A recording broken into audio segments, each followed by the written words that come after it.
MIDC police Thane हद्दीतील पाण्याच्या टाकीजवळ असलेल्या शांतीनगर परिसरात एमआयडीसी प्रशासनाने आज पहाटे मोठी अतिक्रमण विरोधी कारवाई राबवली।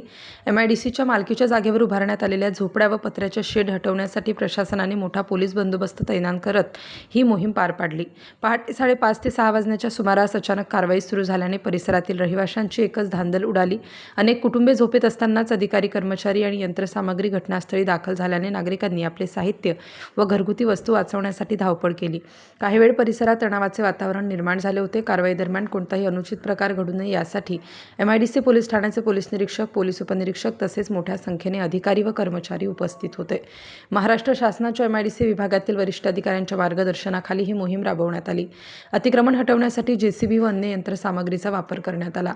सूत्रांकडून मिळालेल्या माहितीनुसार संबंधित जागेवर अनेक वर्षांपासून झोपड्या व पत्र्याचे शेड उभारण्यात आले होते। या जागेवर झालेल्या अतिक्रमणामुळे एमआयडीसीच्या विकास कामांमध्ये अडथळे निर्माण होत असल्याने प्रशासनाने कारवाईचा निर्णय घेतल्याचे सांगितले जात आहे। दरम्यान कारवाईमुळे प्रभावित झालेल्या काही नागरिकांनी प्रशासनाकडे पुनर्वसनाची मागणी केली असून अचानक करण्यात आलेल्या कारवाईबाबत नाराजीही व्यक्त केली। मात्र एमआयडीसी प्रशासनाने कायदेशीर प्रक्रियेनुसार अतिक्रमण हटवण्याची मोहीम राबवल्याचे स्पष्ट केले आहे। या कारवाईमुळे शांतीनगर परिसरात दिवसभर चर्चेला उधाण आले असून एमआयडीसी हद्दीतील इतर अतिक्रमणांवरही लवकरच अशाच प्रकारची मोहीम राबवण्यात येण्याची शक्यता व्यक्त केली जात आहे।